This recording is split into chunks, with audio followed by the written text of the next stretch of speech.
What's up, ladies and gentlemen, and all of our non-binary friends? Welcome to the inaugural RCW podcast, where two friends bound by destiny, get it? Oh, okay. Because it started with a fucking game called Destiny, get together and talk about professional wrestling. I am one of your hosts, Chris Rodriguez, aka Short Change Hero, which you're all here on Twitch, hopefully. AKA, you ready for this? We got wrestling names. The Nightmare Prince, Draven Winters. That is my call. Shit. So, like, if I was ever a wrestler on the independent scene, it would be the Nightmare Prince, Draven Winters. Draven comes from The Crow, right? Eric Draven was the main character in The Crow. And Winters, I don't know. I just really like I like Winters. I like winter as a season. I like the last name, all the other stuff. AKA Corvus Desaad, Warrior of Light, Senior Great Gooball Librarian. You can find us on Brynhilder on the Final Fantasy XIV server, Crystal. And I am joined by Rich Trevino, AKA Rich Needs Res, because he always does. AKA That's Rich. Me. I suck. Rich, what's your wrestling name? If you were on the independent scene, what's your wrestling name? Shit, you're putting me on the spot here, dude. I very much am. 100%. Shit. The Dungeon Master. Okay, that's fair. That's fair. Rich Trevino. We'll just go with the Dungeon Master. You don't have a name. It's just the Dungeon Master. You're kind of like yeah. What was Kevin Sullivan's name in WCW?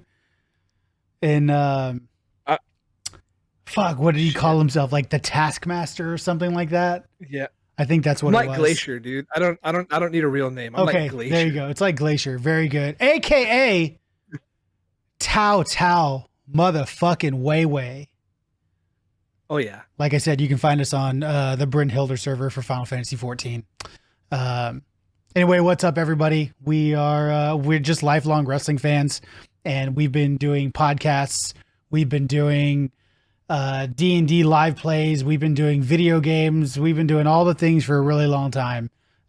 We even have one wrestling podcast under our belt, probably 10 years ago? Maybe. You predicted Roman Reigns being a Paul Heyman guy in that show. Yeah, because it was right around the time the Shield broke up. So we're talking probably 10 years ago. I don't know exactly how long it was when the Shield broke up. But yeah, I do remember them pushing Roman as the guy for the big dog. Yeah, for so long, and it was just falling so flat. I mean, it was bad. Roman was bad right there when the Shield broke up. I mean, Ambrose was the same way, right? John Moxley. He was that really shitty, like, I don't know. There was like some fun spots for him, but like, then he got all like germaphobe. Do you remember that? Yeah. It was just bad. Seth got pushed to the moon. Seth was awesome. Anyway, but yeah, I remember on that podcast, I was like, they need to put Roman with Paul Heyman and just let him go. And that's what they did. And then we got the fucking bloodline. We got the OTC, throw it up. I sure predicted, just smart booking. I don't know what it is. I don't know what the fuck it was, but yeah. But we decided to get back into this, especially today, because it's Backlash. We're post WrestleMania season. We definitely have opinions, I think. But we are more positive. I do believe we are positive wrestling viewers. Even though we do have opinions. Yeah. I don't think we're like smart marks. Maybe we're smart marks. I don't know. I don't think we're like Twitter. We don't criticize everything that everybody does. Yeah, exactly. I think, and like I said, opinionated. I am not a Charlotte Flair fan. I don't think I ever will be. But I'm also not going to knock people who are Charlotte Flair fans. Yeah. But yeah. Oh, I got an idea for a bit. This is just off the top of my head, though, dude. Check this out. We could have AJ Styles check in every once in a while with us. I think that's a great idea. You know what? Just let me. Well, I don't have any way to show it. We got it. So you're right. We're gonna work on this bit, and it's gonna be really good. Randall.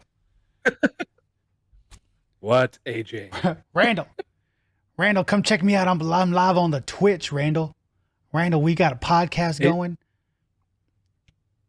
AJ, I have to get ready for the main event of tonight. Randall, it's not going to be that big of a deal. It's not going to be like Xavier Woods' shitty ass up, down, down, or left up, down, whatever it's called. Remember that? I broke his controller because fuck that guy, right?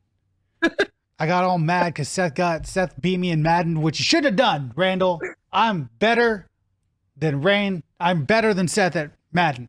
That's all there is to it, Randall. AJ, you have to work on your game rage, man. That was funny. Did you watch that video?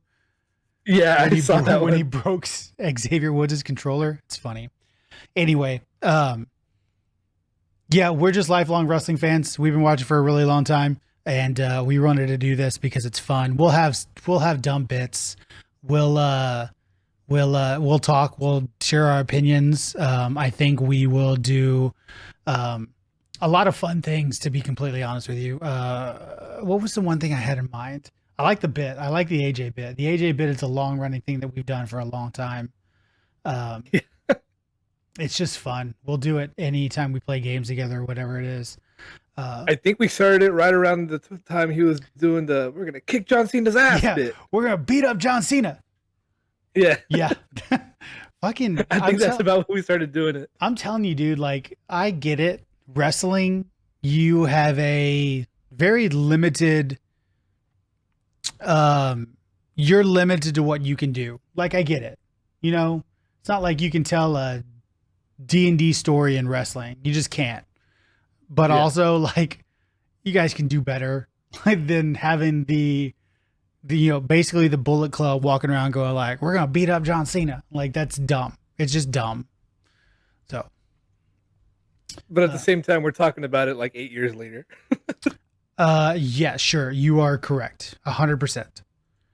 Let me do one thing real fast because I think it'll look better if I.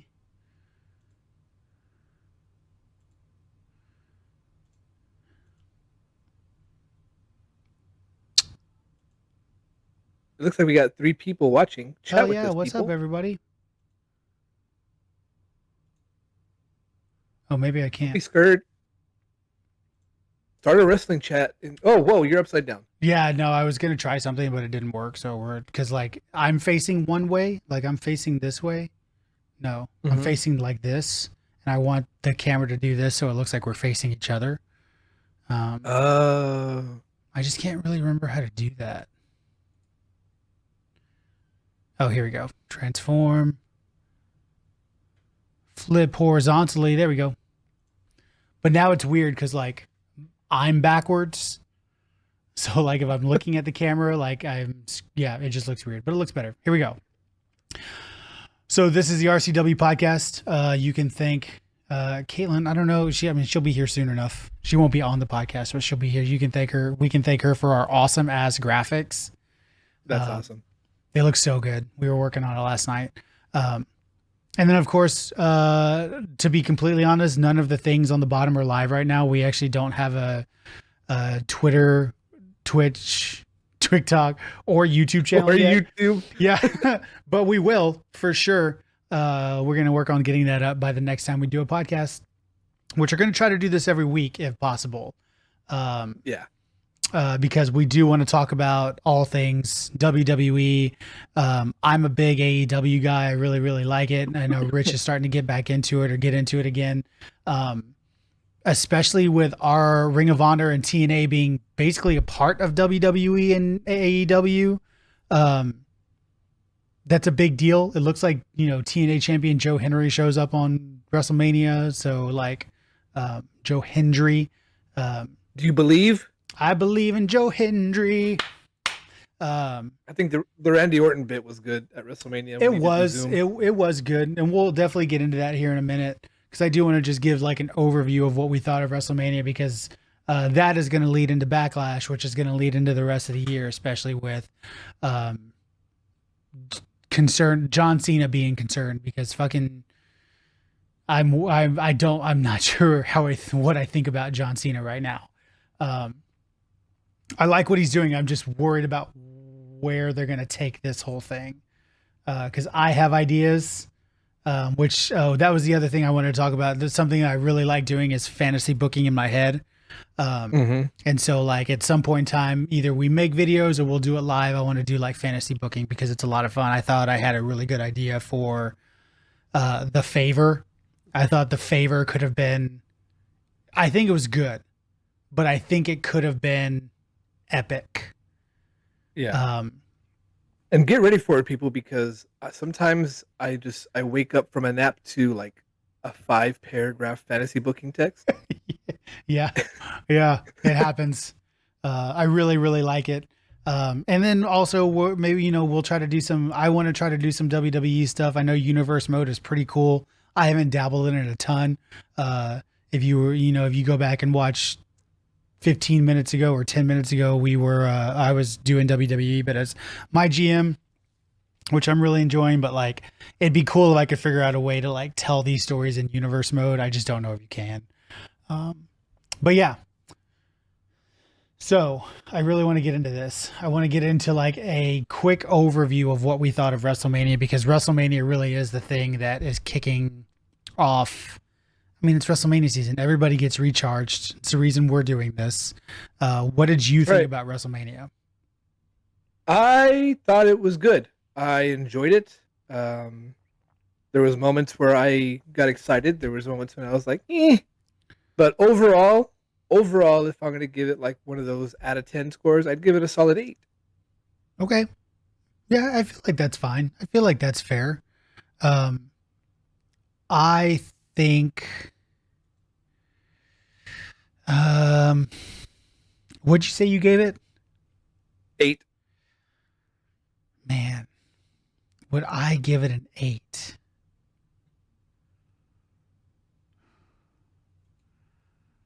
Man, I don't know. So like, I think the Ripley EO Bianca match was phenomenal. Mm-hmm. I would probably give that like 4.5 to 5 stars. I hate saying that, but like, I'm not a big fan of Dave Meltzer, but like everything's in star ratings in wrestling world, right? So like, it just unless we make our own thing. Like we can give it between 1 to 3 turnbuckles. No. I think the star rating's good because it's technically like, I think it's because they can go 3.25, which means you could actually have a rating of like, what is that, 1 to 50? Because it's 4, 8, 12, 16. So basically 1 to 20. Yeah. Which is, I think it's fine. It's fine. I would have given the Rhea Bianca EO match like a 4, 4.5, possibly 5 stars because it was very good. I think absolutely the main event of night one was 5 stars, just from a storytelling perspective. Agreed. I think I wasn't sure how they were going to work in Seth and Heyman, but I knew it was coming. Or at least I felt like I knew it was coming. Yeah, you called it like halfway through the match. Yeah, I think that I think it was good. Like with what they had and kind of what they set up, I thought it was really, really good. I loved the symbolism. I don't like that they call it the Shield chair. I get it. They call it the Shield chair because it's, they want to remind people that that's what Seth did to Roman. But I thought it was I thought it was awesome. Just from a storytelling perspective alone, it was a 5-star match. Yeah. If I'm giving anything that close that you haven't mentioned yet, I'd probably do the Intercontinental Championship match on night 2. That, besides the main events and the co-main events, that was my favorite match of WrestleMania weekend. Was the Intercontinental match? Yeah. I'm going back to. I'm bringing up 41 on fucking. Peacock. Yeah, no, not Peacock. The Wikipedia, because I remember the matches, but not well. Yeah, it was Dom, Braun. Oh yes, Penta, and Finn. Yeah, you're right. Actually, that was a good match. That was very good. I love that Dom got the spotlight, and that he got to run back and have even more of a pop. I thought that was really great. Yeah. I'm remembering it all now. I'm not sure I like what they're doing with Jey Uso as a world heavyweight champion. It's kind of all over the place. It feels like it, right? Yeah, because like they're pairing him with Seth, which we'll talk about when we talk about Raw, and they put him in a match against Seth, and then like they're doing it to where Seth outsmarted him, but at the same time they got Logan coming and knocking him out every week. Yeah, that's the whole thing of, and going all the way back to Mania. Like, I mean, just let's be honest. Jay's never gonna beat Gunther. You know what I mean? Like, I know that he did. Yeah. But it's also still like kind of unbelievable that he did. You know what I mean? Yeah. It's just. I think it was time for another Kofi Mania like situation, and we get these like once every 5 years if you pay attention. So I mean, yeah, but that is what it feels like. It feels like they put a belt on a guy because people like to eat. And then Brock Lesnar will come and beat him in 10 seconds. Yeah, I mean that's just it, right? Like, you know, Monday, which we'll get to, they put Jay in a match against Seth for the heavyweight championship. Let's say DQs never existed in wrestling. Seth wins. Seth wins. He just does. Yeah. Like, there's no world where Seth doesn't, where Jay beats Seth. Same thing goes, like you said, if Brock comes back, I don't think Brock's ever coming back just because of the whole scandals and sexual assaults and stuff like that. I just don't think it's happening. But there was a rumor Goldberg's coming back tonight. So like, Jesus. Yeah. So, and they're going to put him in a thing with Gunther. So I don't know. It feels. Well, we know somebody's going to come in and save Pat. That's like a given. I hope not. We'll get there, and we'll get to Backlash. I hope not. I have an idea. Here's what I'd like to see in Backlash when we get there. But anyway, moving on. Just to go over WrestleMania real quick again. The War Raiders versus the New Day. I love heel New Day. I think heel New Day. When the War Raiders and was it American Made were having the number one contenders match? Was it American Made? I don't remember who it was, but yeah. It's when New Day was on commentary. The whole time Xavier Woods was fat shaming one of the War Raiders, but he was doing it in a way that was not insulting. It was more funny than anything. So fucking funny, dude. Whenever I think it's Ivar. I think that's right. Whenever Ivar does the splash on the apron, on the LED screen on the apron, and Michael Cole's like, "That's so impressive." Xavier Woods goes, "So impressive because he's fat." It's just good. It's funny. It's very funny. Yeah, they've really come into their own when it comes to like the heel turn that they did. Mm-hmm. And they're not heels that you hate, but at the same time they still have heat, and it's really funny because I like to watch it because Kofi's never been that great on the mic. So Xavier Woods is carrying this whole thing. And with the stuff Xavier Woods says, and then Kofi's behind him like a little brother. Yeah, man, yeah.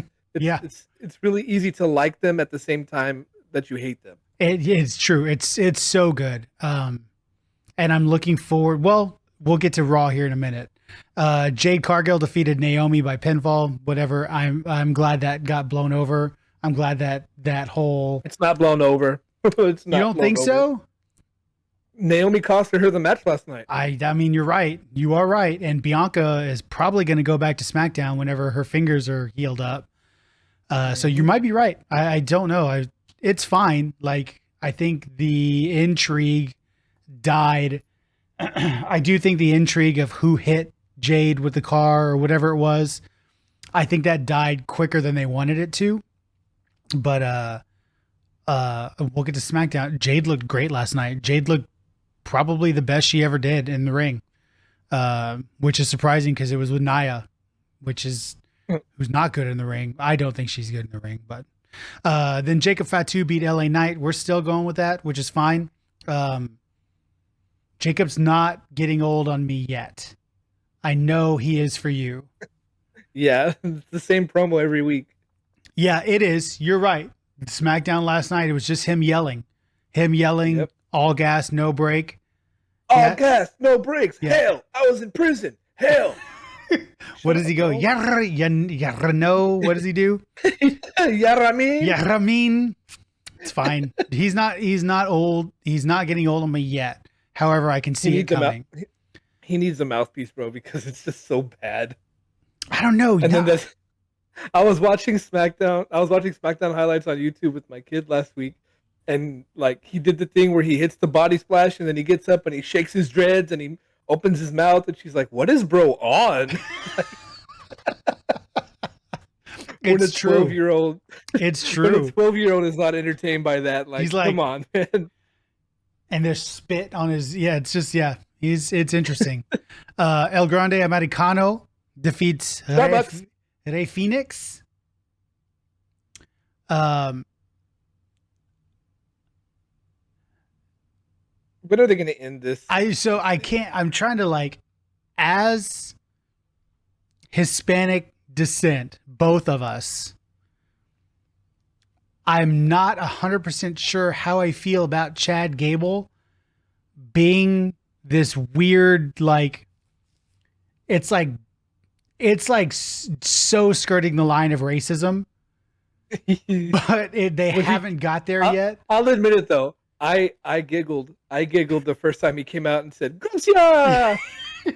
That's what I mean. There's like, they're doing a good job of like not crossing over that line when like you hear Chad just go, "Hola." You know, like it's funny, but I can see it getting old pretty quick. Hopefully this dies sooner than later. And then the vignettes saying that he's from the Gulf of America. Didn't they drop that? I thought they dropped that. Yeah, they dropped it. Okay. They did drop it. I am glad they dropped that. And then Tiffany Stratton beating Charlotte Flair. I don't like Charlotte Flair. Here comes my opinion. That match got really stiff. It got super stiff, and then like I made some comments on a YouTube video. I think it was Steven Larson's Going in Raw, and one of the guys was like, "That was Charlotte. They're Charlotte Flair fans." And I was like, "That was not a good match." It might have been on Steve's Hot Takes. I can't remember what it was, and I was like, "That's just not a good match." It wasn't a good match. Like, I am not a fan. I'm never a fan of wrestlers sandbagging others. I think it's like, I don't know. I just think it's disrespectful. Maybe it's not. I'm not a wrestler. I'm not in the freaking like hemisphere of wrestling, but like at the end when the finish was coming, Charlotte was just sandbagging Tiffany. So Tiffany had to put all of her back into lifting up Charlotte. That's not, to me, that's just asking for an injury. That's just not okay. And then the whole lead up, Charlotte's like this. I don't know, man. I don't know. I get that. I do want to say, like, it's not okay bringing Charlotte's personal life, the divorces, all that stuff into a promo without her permission. It's not okay. But also, like, it does feel like we're past this era of, like, you know, seniority, like putting people through their paces. You know, like it's 2025. This isn't 1985 anymore. You know, there's no locker room leader like Taker. You know, you don't have to go through Taker to do something. You don't have to like go through Charlotte to do something. It is 2025, and I think we're past that whole mindset, which is really interesting to think that Charlotte's there. Yeah. And then Night 1 main event, Seth, Roman, Punk. We talked about it. Great fucking match. Punk being older. Killswitch Engage made me tear up. Yeah, same.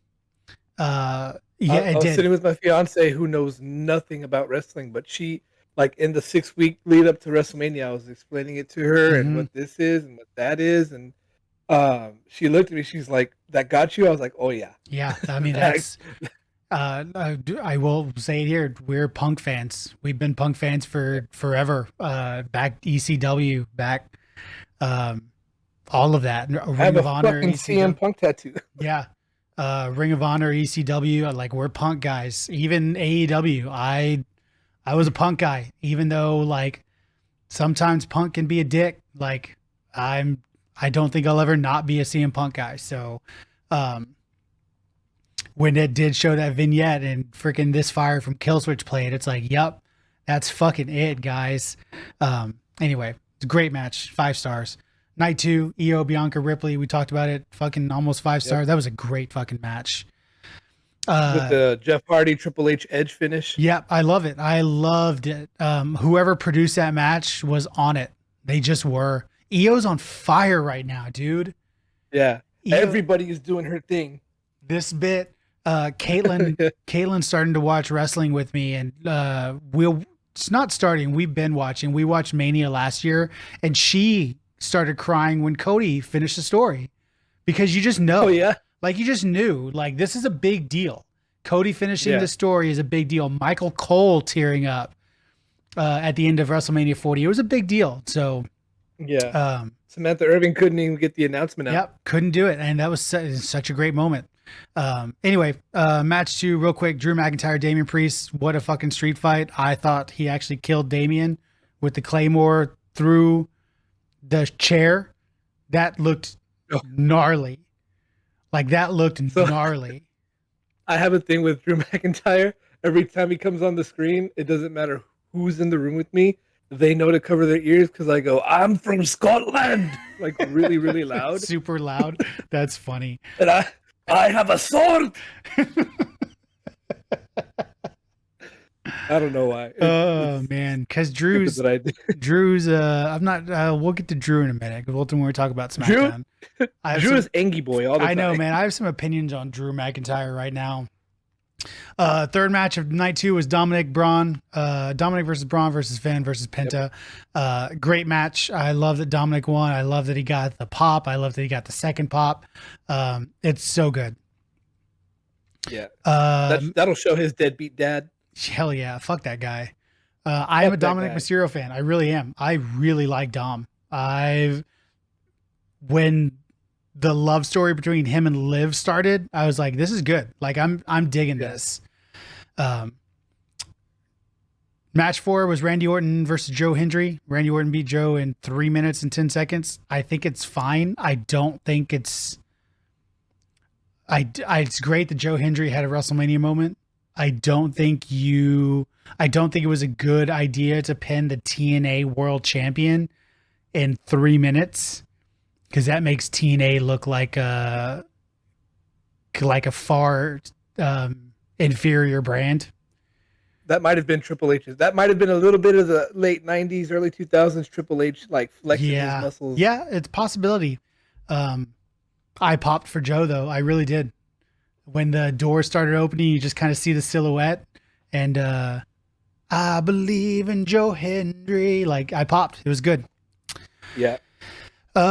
Logan Paul beat AJ Styles by pinfall in 17 minutes or 18 minutes. It was not a good match.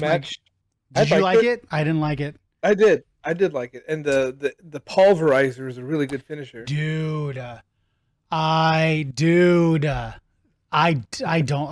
We talked about Logan Paul and like, he's a good heel and he's doing exactly what he needs to be doing. But for me, I'm over it. I'm over Logan Paul already. Like, I can't stand seeing him on my screen. I just wish he would go away, which maybe that's exactly what they want. And so it's working. Yep. But I didn't think this was a good match. I thought it's AJ Styles. We're talking about the second leader of the Bullet Club We're talking about multi-time TNA World Champion. We're talking about multi-time WWE World Champion.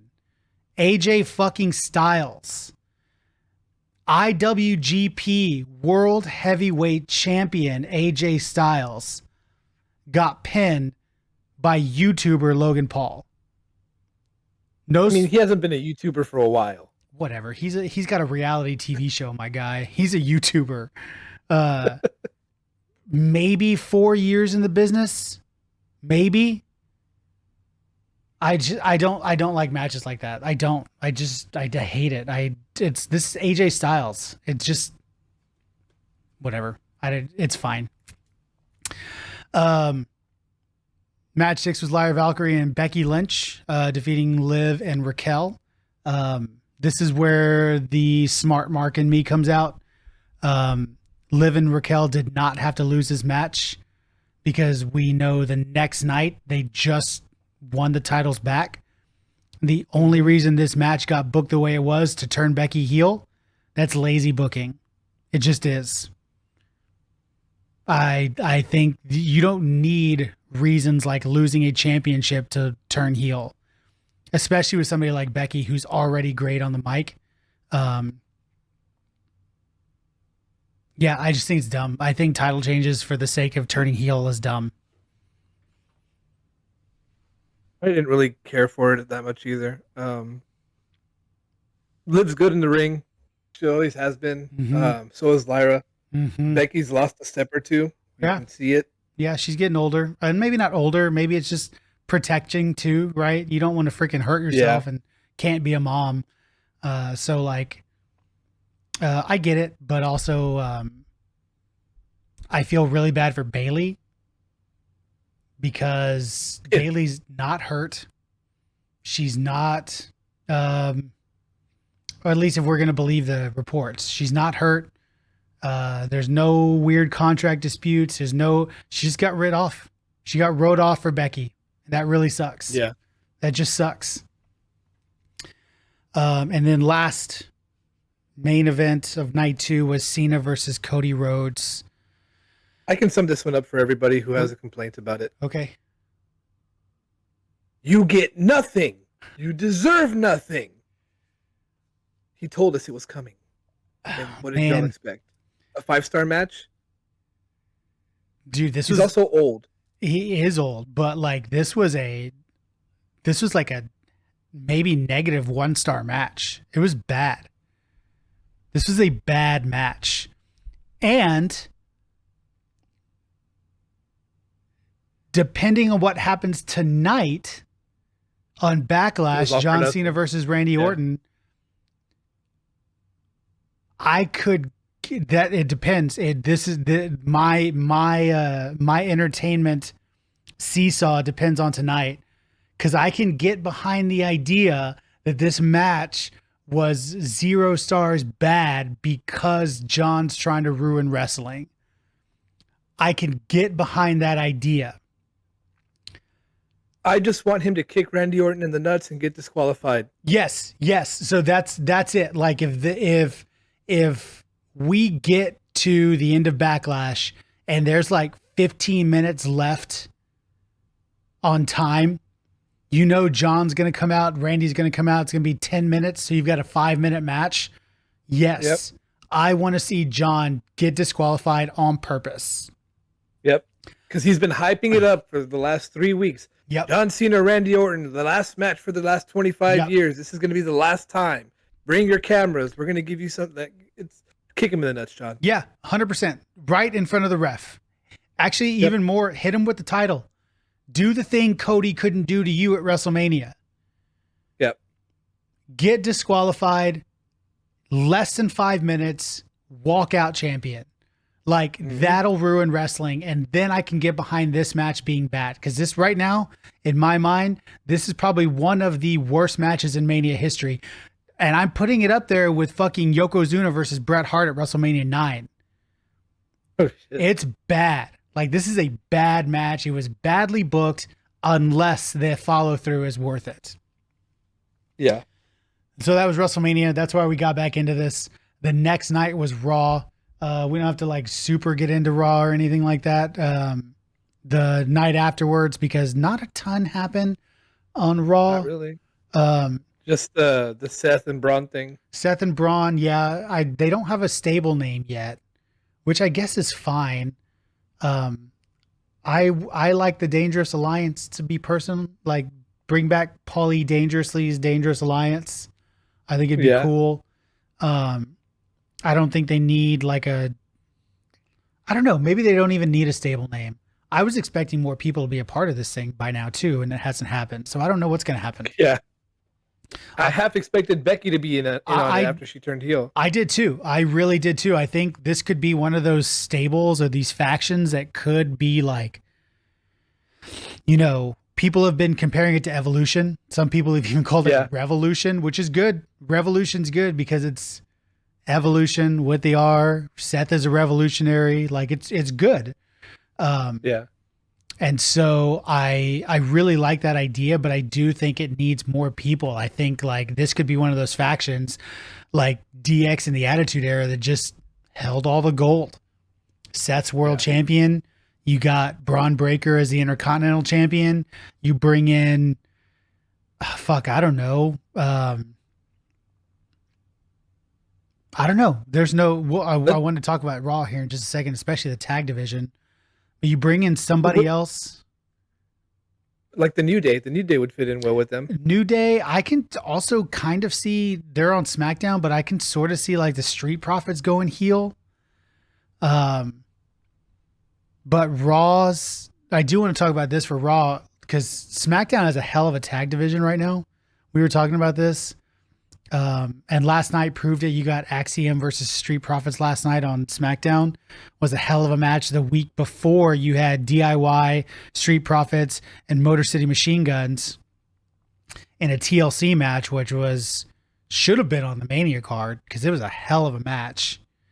Yeah. One thing we didn't talk about the lead up to WrestleMania that I wanted to talk about like for 10 seconds was Braun's spear on Carlito.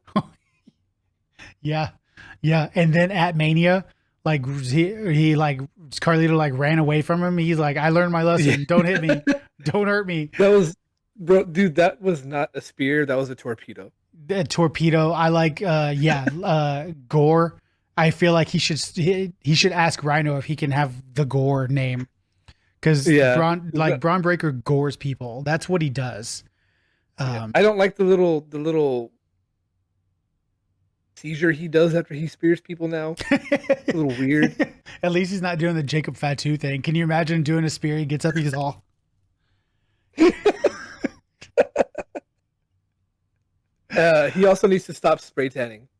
Dude, there's some guys, and I've noticed this lately.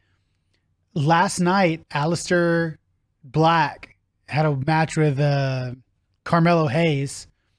And there was a shot of Aleister on the ropes, and you kind of looked at his hands, and the spray tan on Aleister's hands from Carmelo, like his hands were tanned, and it was it's gross. It's really gross. It's not good. That's so nasty. But going back to Raw too, I'm worried about Raw's tag division. Like, it's not good. It's the New Day. It's the War Raiders. And that's American made. American. Yeah, I mean, the Creed brothers are good. The Creed brothers, they're fine. Yeah. But they're not building it. It's so interesting. Like, they're building New Day and War Raiders again. Like, is this going to go for 6 months? Is that what we're going to get is New Day versus War Raiders? I hope not. Or are they just trying to stall so Phoenix can come over to Raw and we get the Lucha Brothers? I don't know. Phoenix and Andrade looked really good last night together. They looked great, man. I think this whole feud brewing between Phoenix, Andrade, and Legado del Fantasma, it's good. Yeah. It's really good. I think this is probably the strongest that Legado's looked. The Garza brothers and Santos is this is the strongest they've looked in a long time. It's good. Yeah. I feel like the LWO was holding them back because WWE just looked for guys with Mexican last names and threw them in the rivalry. 100%. I couldn't agree more. And they're kind of doing it the same way here. But at least I can see the Garza brothers going up against Motor City or DIY or the Street Profits in the next 6 months. Like I can see it happening. Yeah. So yeah,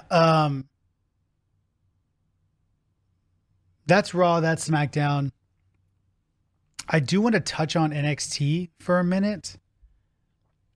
They had both number one contenders matches on NXT this week. The did. Battle Royale for the men's, and then the women had a one-on-one for number one contender. Man, I am so torn on NXT because I'm an NXT boy. I love NXT. I've loved NXT since its freaking inception. I think NXT from its origin to about 2017 was peak. I agree. Owens, Rollins, Balor, Zayn, Nakamura, Samoa Joe. Yeah, it was all just Drew, Andrade. Yeah, Bobby Roode. Yep. Mercedes Moné. Well, Sasha Banks. Charlotte, Becky Bailey. Lynch. Yep. Asuka. Yep. Asuka. Like that NXT. Yep. Era was the best wrestling. Oh shit, dude. Adam fucking Cole. Dude, the Undisputed Era, probably one of my favorite factions of all time. I loved them. And I still do. Cole, Riley, and Stronger in AEW. And we didn't even mention the tag division during that time. Enzo and Kaz. That's what I mean, dude. The dudes that looked like old school, what were they called? The Vaudevillains? The Vaudevillains, yeah. Ascension, at one point in time, the Ascension was part of NXT. It was all Haka and Razor. Yep. It was all so good. And I think before brands like stuff like AEW or even New Japan's interesting. It's New Japan's a hard one to compare to. But like I think as far as an American promotion, NXT was peak for a really long time. And I really, how do I say this as politely as possible? Now their entire, you know what? You said it perfect. Their entire men's division looks like a bunch of a bunch of creative wrestlers that just got thrown together by some 12-year-old. Yep. And that really fucking sucks because I watch AEW and I see New Japan and like you kind of keep up with the indies here and there.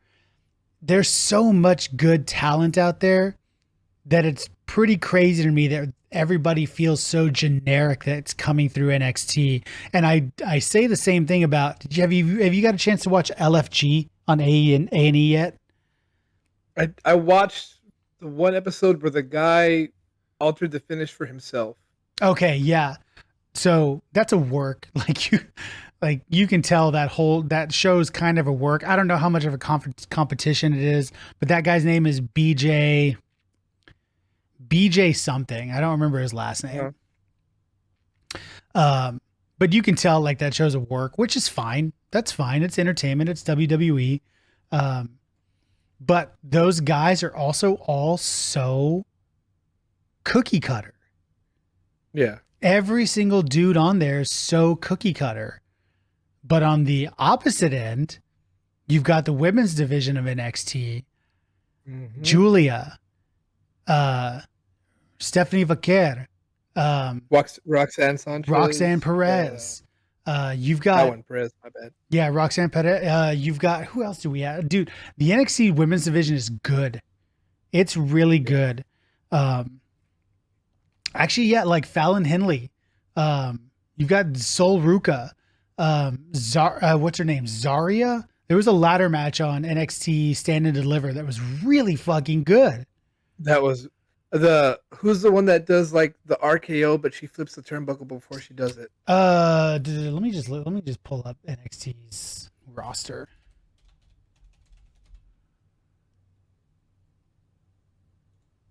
I forgot what she calls that move.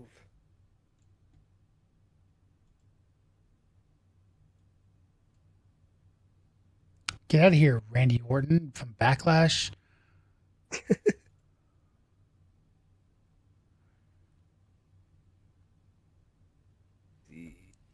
Okay, yeah, so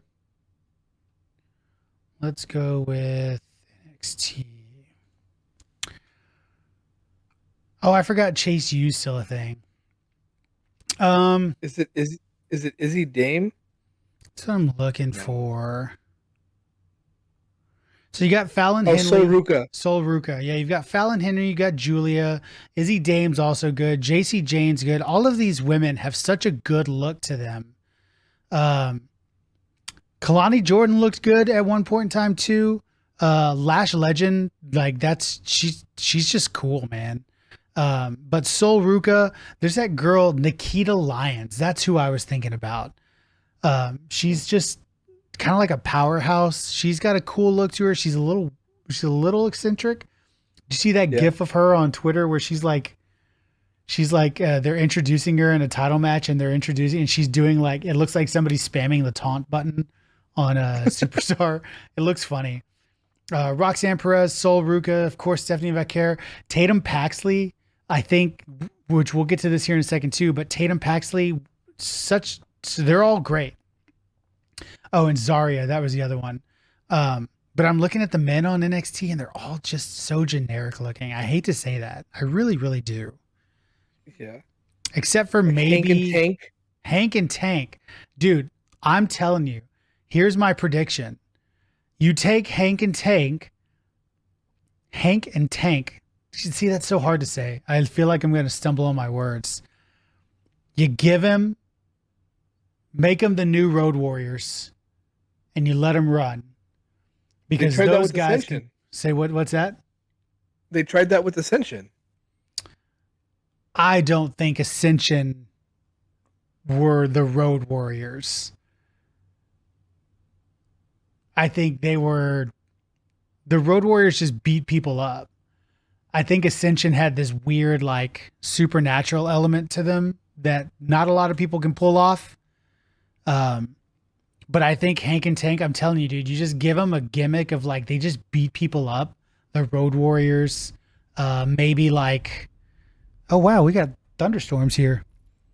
Hank and the Road Warriors, maybe to an extent, Demolition, not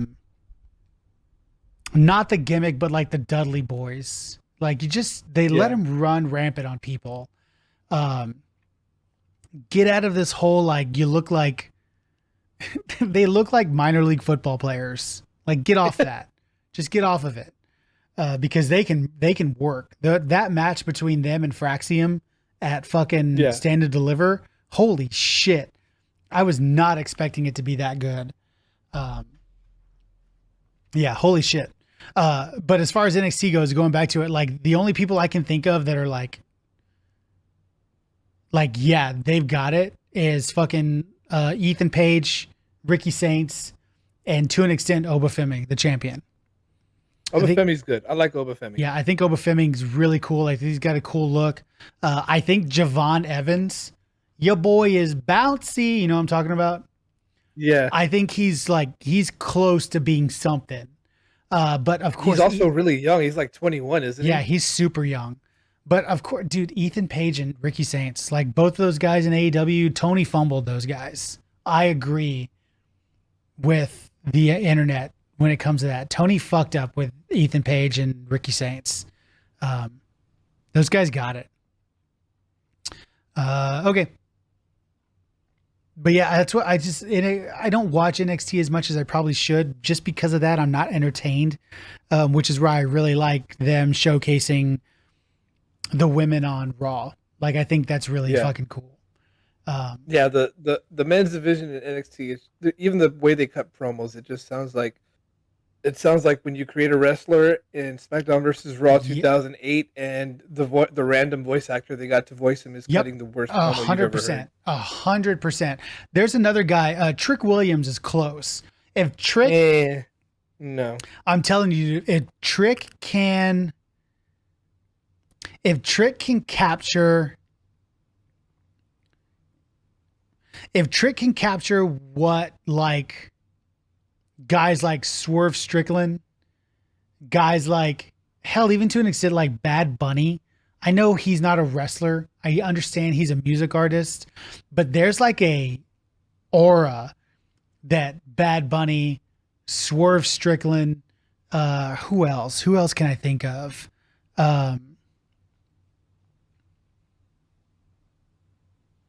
That's kind of it. Like that's it. There's a, I'm trying to like, I want to tread lightly because like there's a, it's definitely not a stereotype thing. I don't want to sound like a race thing, but there's an aura that guys like that carry, the Samoan dynasty kind of has that too.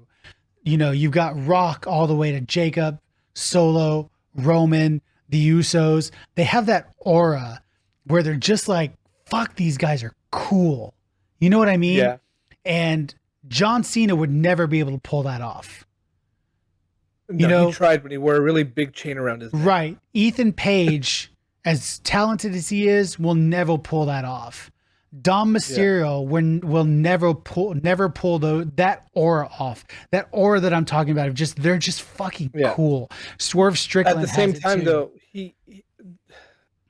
Trick Williams. Okay, I learned this from my teenagers. Okay, it's called aura farming. He tries too hard to have aura. Yeah, see, that's what I mean. Like, I'm gonna use this word wrong. All of the guys I mentioned before have Riz. You did use it wrong. I knew it. I knew I was gonna use it wrong. Riz is the ability of a dude to pull a chick, according to my kids. Oh, well, then let me use it what it's supposed to say. Those guys have a charisma that cannot be replicated. Yeah. And even when R-Truth was hot, 100%. Hell, R-Truth still has it. With his stupid John Cena's my hero shit that he's got going on, he still has it. I don't understand how he does it, but he still has it. I don't even call Dominic Mysterio Dominic anymore. I call him Tom and Nick because of that one promo that R-Truth had when he was trying to be in the Judgment Day. Oh my God.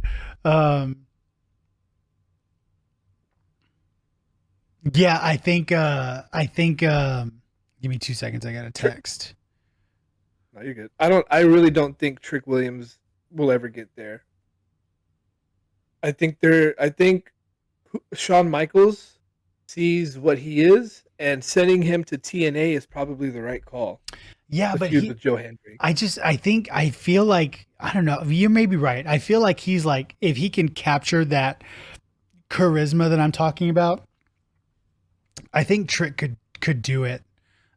See, I feel like him and Carmelo Hayes are the same, except Carmelo Hayes is more athletic, and that's why he's on the main roster. Yeah, maybe you're right.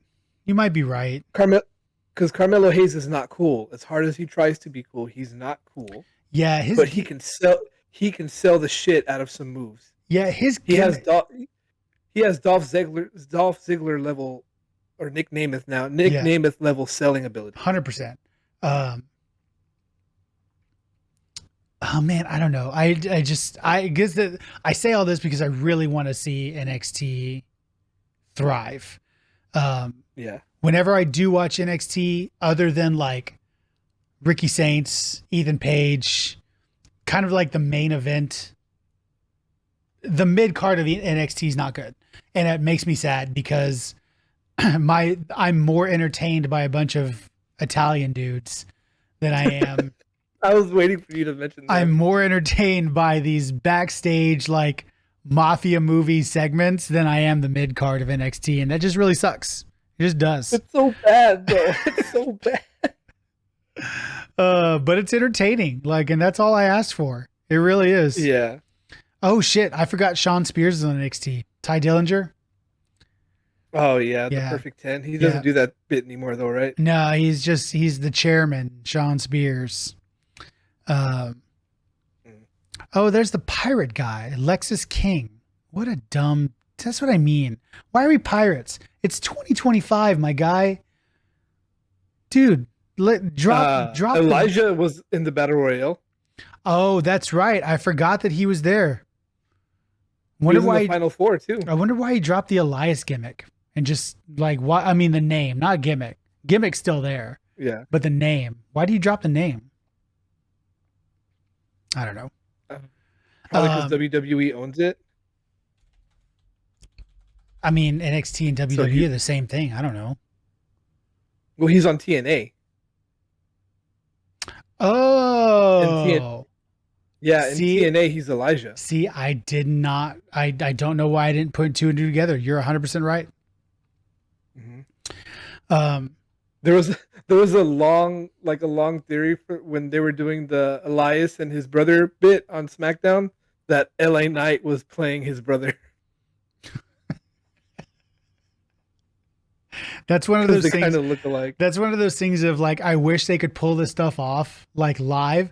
It would have been so funny if they were able to pull off Elias and Elijah on screen at the same time.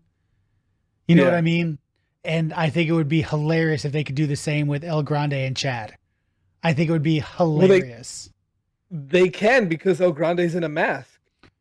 Yeah, but Chad Gable has a like. You can tell it's Chad Gable. You can't find somebody as stocky, short, and ripped as Chad Gable. You'd have to do a weird body search for that, and I just don't know if it's doable. Maybe it is. Maybe I'm wrong. Yeah, that's true. Okay, we've come a long way from long-haired Chad Gable, dude, from back in the day. Long-haired Chad Gable. I bring back the long hair. I thought he looked cool. They were a tag team in NXT too, right? Yeah, it was Chad Gable and Jason Jordan. It was they and then they put Kurt Angle with him. Remember this stupid ass fucking thing? And they were like, "Yep, we're like Chad Gable's Kurt Angle's illegitimate son." Nope, just kidding. Yeah. It's the freaking Jason Jordan. It's the black guy. Like, what? Yeah. How the hell does that happen? Anyway. Classic Vince McMahon. Fucking hello to the 4 people that just joined. I don't know who you are. Oh, hey, what's up, everybody? Join in. If you're in, just give us a chat. If you like wrestling, talk to us about wrestling. I have us under the 2K25 thing. I need to change that. I'm just not sure how. So I think there's like a talk show category. That's what I thought too. I just don't know how to change it while we're live. Oh, okay. Yeah, that's the problem. I don't know how to do it while we're live. Maybe I just have to go to Twitch to do it. Maybe. I do want to touch on AEW because the pre-show starts in like 20 minutes. 20 minutes. Yeah. Yeah. There is an elephant in the room when it comes to AEW because wow, I just went blank. What's his name? British guy. Okay. What's his name? I don't know. The one that wrestled Ricochet a long time ago, and they're like, "Oh, this was such a good match," but all they did was flip. Oh, Ospreay. Yeah, he opened his mouth about WWE again. To be fair, he was just answering the. I'm going to sound like an AEW apologist this whole time. I am, and I fully admit it.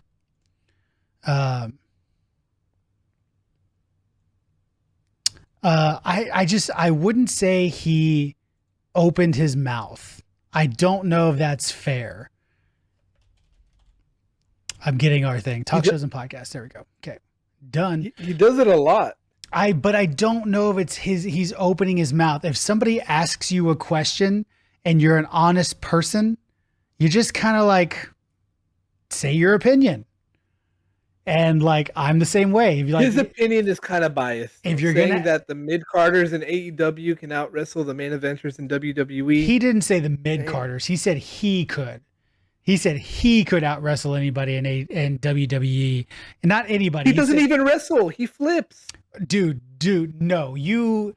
I know you're just starting to watch AEW again. You need to go watch Ospreay versus Bryan Danielson.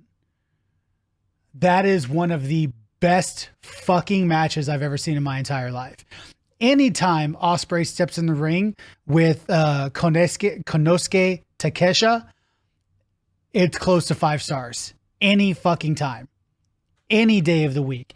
And I do, again, I'm going to sound like an AEW apologist. I agree with Will Ospreay in that Will Ospreay could wrestle circles around most of the roster in WWE. He can flip circles around him. No, he does flip, but he also doesn't flip as much. I know you did not like the Ricochet or Ospreay match. What was that? That was a long time ago. A long ass time ago. They don't really do that. Power Ranger moves. He really doesn't. Like, I'm telling you, you need to go watch Ospreay matches. They backflipped, landed on a knee and their fist in the Iron Man pose, and looked up like they were Power Rangers. Yeah, I mean, that match was definitely for show. I'm not going to defend that match. It was fun to watch, but it was not a wrestling match. It was the only version of Ricochet I have ever liked is King Puma in Lucha Underground. I think this current AEW version of Ricochet, this heel, full of himself Ricochet, is pretty good. Because I'm just going to say this again. I could be an AEW apologist, and I want to admit that fully outright. But I'm literally looking at AEW's roster page right now, and just their champions alone, I'm like, yeah, WWE has nothing on these people. Ready? AEW World Champion Jon Moxley. Am I a fan of what they're doing with the Death Riders? No. Do the Death Riders have one of the coolest names ever in wrestling? Yes. But this dude needs to drop this belt sooner rather than later, because the Death Riders are getting really old and stale. And it's fine. But it's Jon Moxley. Like, this is where he should have been in WWE. Dean Ambrose was the mouthpiece of the Shield. He was. Yeah. And if he got the push Rollins did, if the roles were reversed, I feel like he could have held it. Maybe he should have stayed patient instead of quitting and running away. Yeah, but now look at him. Now he's fucking AEW World Champion. He gets he's selling out a 400 ticket high school gym to be on TV once a week. He's also wrestling in New Japan, where at the Tokyo Dome, where they sell what 20,000 on a monthly basis. Yeah, that's true. The New Japan gig is good, but I tried to watch it, man. I really did. I really tried. It just looks like the indie wrestling show I'm going to go to next weekend here in town. Well, then treat it like that. Like that's the thing though, is like you watch it and you've got like Toni Storm, AEW Women's Champion. She's so good. She is good. I like her promos. Yeah. Yeah. Is she better than Julia Stephanie Vaquer? No. But she's so good. She's so fucking good as a whole. Talker. So I think if I remember right, Ospreay and Hangman opened the show, right? Yeah. On a promo. That was a great promo. Will Ospreay needs to not say bruv every other word. I mean, that's just a British thing. Like, I feel like that's just a British thing where he's from. I could be wrong. Could be very wrong. So from what I gathered from the promo, they've never faced off ever? Nope. Okay. But that's the thing too, is like, I think that promo was very good if you've been watching AEW for a long time, because Hangman as a character is really, really fucking good. Hangman is a character that has battled depression. He's a character that has battled, and that's the thing about AEW. When they go deep, they go deep. Hangman, you don't see this in WWE very often. But Hangman is a character that's battled depression. Hangman is a character that is battling, that has battled, am I good enough? I'm not good enough to be here. I don't deserve the things that I'm getting. He's very much a doubter of himself, but he always ends up proving himself wrong and still kind of doubting himself. And then his feud with Swerve in the last few months, I mean, we've seen it's not any different than WWE, but we've seen Hangman burn a man's house down and almost kill him because you stoop to such a level that stuff like that happens. Yeah. And I think you can't say the K word, man. You got to say unalive. What's that? You can't say the K word. You have to say unalive on the internet now. Oh, sorry. Try to unalive a guy. And I think they handled it fairly well. I think Hangman's overall Hangman is one of the best wrestlers in general. He's so good in the ring. He's so great on the mic. He gets over emotions better than most people can in WWE, NXT especially. I think it's harder to get emotions over with such a big crowd when it comes to like a personal battle like that, because you could ostracize people that are in the crowd and they'll just lose interest. Yeah, I can see that. But at the same time, NXT has a max capacity. Their normal venue has a max capacity of like maybe 200, 300 people. Yep. But their guys are just so generic that kind of writing still isn't going to hit because their guys can't deliver it. Yes, but like again though, you take it back to 2011 to 2015, 2017, same venue, that stuff happened. You know, the feelings you would get when Sammy and Kevin are face to face and Kevin turns heel and powerbombs Sammy on the fucking apron. Like you felt that. Bailey with that little girl in the corner every single week. Yep. Who, by the way, is fucking indie. She's on the indies. Izzy. Her name is Izzy. Is she really? Yeah. Her name's Izzy Hale. Maybe I'd have to look it up. I don't want to be wrong, but I feel like it's Izzy something. She became a wrestler because of Bailey. We literally saw the impact that NXT can have, reverberate into 2025, where this little girl who always got the hugs is now a wrestler.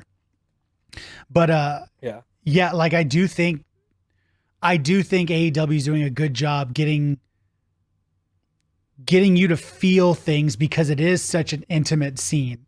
There is only 2,000 people to 5,000 people at a time. It's not 10 to 15 every week like Raw and SmackDown. So you really do have to tell better stories. Are they nailing everything? No. But like the TBS champions, fucking Mercedes Moné, you don't get any better than Sasha Banks. You just don't. You know what I mean? Yeah. Out of the horsewomen, I think they're doing a good job of being number two. Because we got to be honest, they're mostly competing with NXT. Yes. They're never going to compete with Raw or SmackDown. I want to live in a world where they can, but I agree with you. But I also don't think they could have when they first started. They were doing the WCW Nitro size crowd when they first started. But I also don't think they're trying to. I don't think they're trying to compare themselves to WWE. I think they're just putting on their shit and they're like, if you like it, you like it. But I think if anybody who is a wrestling fan and has not watched AEW can go into AEW not thinking this is like a second-rate thing, or not thinking like, oh, this is just WCW all over again, and you watch it for the rest. That's the thing. AEW is it's a Marks show. It just is. Yeah. Fan service. It is what's that? Because their owner is like the biggest fanboy. 100%. It's a Marks show. Like the last 2 weeks they've had I don't want to call it gimmick matches. I'd call them, I don't know what I would call them, but they're like PWG guerrilla matches where it's just like some of the best guys in the world all in the ring at the same time, putting on a hell of a match. Last week, it was the Bucks and Ricochet versus Mark Briscoe, Speedball Mike Bailey, and Swerve Strickland. And my fucking God, what a match. It's just fun. Is there a story to it? Yeah, there's a little bit here and there. But from bell to bell, in-ring psychology, telling a story through wrestling, AEW does that better than WWE. They just do. On a consistent basis. Wasn't there like a month straight where they were doing gimmicky things like the bat with the nails and the thumbtacks? So And that the was, screwdrivers? I think that's when Tony Khan was not booking the show. Tony Khan's back to booking, and you're gradually seeing AEW make that turn to just be better. They're just better. Again, they're not hitting with everything. I think so the whole thing with the Hurt Syndicate, I think MVP, Bobby Lashley, and Shelton Benjamin, I think it's great. I think they did it in WWE. They did, and they're continuing it here. Just like Rusev started the Redeemer in AEW, and he's basically the Redeemer in SmackDown, WWE. He's doing the same thing, or Raw. Sorry, he's on Raw. Aleister Black. That poor guy's arms do not go that far back. I'm mad at Rusev for that, bro. Like, his arms Otis? don't go that far back. Yeah. Yeah, that looked like it hurt. Aleister Black's the same way. Aleister Black started a gimmick in WWE, kind of continued it and evolved it in AEW into the House of Black, which I really enjoyed. And you can tell that House of Black thing is continuing into WWE. He's not just this mysterious guy who comes up out of smoke. Now he's testing people, just like he did in House of Black. Yeah. He's still selling the eye injury from the steps in WWE. Yeah. It's good. I like it. But also, just real quick, that was just the top row of champions: Jon Moxley, Tony Storm, Mercedes Moné, Hurt Syndicate. Dude, that is Tony Storm, Jon Moxley, and the Hurt Syndicate. Those are main cards. I'll consider the tag titles main cards because there's only one. Your mid card champions in AEW are Mercedes Moné. Okay, Sasha fucking Banks, the best of the horsewomen. She just is. I dare you to dispute that. She dances too much. She what? She dances too much. Whatever. It's fucking Sasha Banks. She's so good. Adam fucking Cole is a TNT champion. Adam Cole, sir. Again, one of the best. Adam Cole, baby. Kazuchika Okada as the AEW Continental Champion. Literally one of the best to ever hold the IWGP Championship. Okada is hands down one of the best wrestlers in the world. Period. That's the go to sleep guy, right? The Rainmaker. It's a clothesline. Okay. And then the AEW World Trio Champions. I like Trio Champions. I think the Trio Championships are very cool. TNA has them. AEW has them. Ring of Honor has them. I wish WWE could have a Trios Champion because I like it. I don't think they have the roster for it, but I do like Trios Champions. Is Samoa Joe. They wouldn't do it because it would look like they're following a trend. Yeah, you might be right. But it's Samoa Joe, Powerhouse Hobbs, and I always forget. I always forget his name. Katsuori Shibata. Not super familiar with him as much as I'd like to be. But then of course, my probably, I don't know. Top 5 favorite wrestler of all time, Kenny Omega, AEW International Champion. Kenny Omega, again, one of the best in the world. I think AEW's roster, again, I'm going to sound like an apologist. WWE has nothing on AEW's roster. They just don't. And I'm not going to back down from that. But AEW is good. I like it. Dynamite and Collision. Again, do they nail it on storylines? No, they don't. But again, AEW is not a storytelling promotion. You know, AEW is not there to tell the rise and fall of John Cena. They're not there to tell the story of Roman versus Seth. They're not there to do that. They're there to put on good wrestling shows and tell stories through wrestling. And I think if you can get behind that, you'll enjoy AEW way more. I watched AEW during the whole Chris Jericho run. Oh, it's bad, dude. That was bad. Are you talking about the learning tree? No, whenever he was doing the thing, like he was in the back, he was a little bit of the bubbly, and then Oh, that was He at the was very doing- that was the very beginning of AEW. Yeah, That- and then what else did he say? I'll throw a fireball at your face. Because I'm a wizard. Yeah.